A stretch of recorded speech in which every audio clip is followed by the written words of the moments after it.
আবার আসছি কাসেমদা। ধ্রুব সাহা বলছিলেন, বিধায়ক বলছিলেন, যেটা হিমশৈলের চূড়া, হিমশৈলের চূড়ায় যদি থাক এরম কেজি কেজি সোনা থাকে, তাহলে হিমশৈলের নিচে কি আছে এবং সেটা কারা নিয়ন্ত্রণ করছে, এটা তো আমি খুব উৎসুক হচ্ছি জানতে। কাসেম আলী। ঠাকুর রামকৃষ্ণ পরমহংসদেবের একটা ছোট্ট কথা দিয়ে শুরু করব। টাকা মাটি, মাটি টাকা।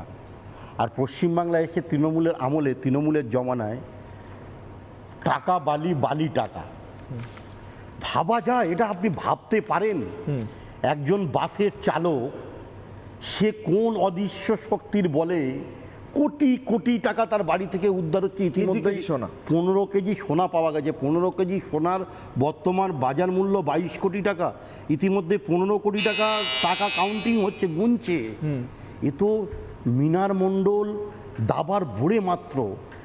আসল অপরাধী ওই কালীঘাটের শান্তিনিকেতনের বাড়িতে ভাইপো অ্যান্ড কোম্পানি বসে আছে। আমি সেই দিনের রাগ করার তো কিছু নেই।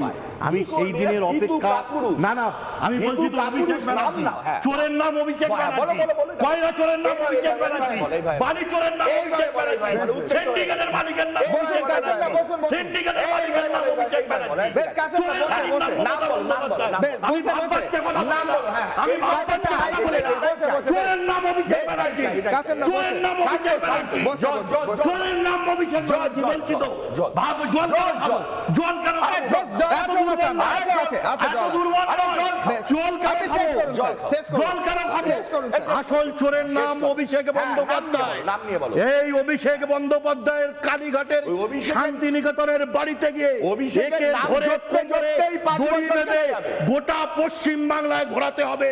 সেই জন্য পশ্চিম বাংলার মানুষ অপেক্ষা করছে। আর একটা ছন্দ দিই আজকে, তাৎক্ষণিক একটা ছন্দ দিই, ছোট্ট করে দিই। 25 আর 75 বাংলা হলো খালি। পাথর খেলি, কয়লা খেলি, বাদ দিলি না নদীর বালি। টাকা মাটি, মাটি টাকা, এই বাংলায় আজও ধরা পড়ে ভাইপো এবার বলবে ভালো তৃণমূল সাজো, ভালো তৃণমূল সাজো।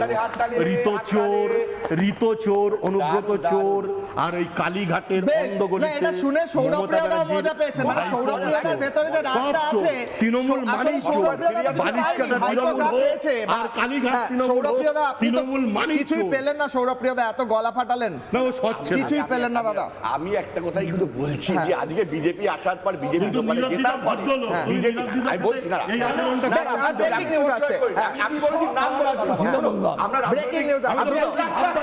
রাজনৈতিক মঞ্চে আমরা যে ভাষণ দিই সেটা টিভি মিডিয়ার সামনে না দেওয়াই ভালো। আমি সেটাই নিরাপত্তাকে বলতে চেয়েছি, মনে করি সম্মান করি। বেশ, নানা ধরনের কন্টেন্ট দেখার জন্য লাইক করুন, শেয়ার করুন আমাদের ফেসবুক পেজ, সাবস্ক্রাইব করুন আমাদের ইউটিউব চ্যানেল।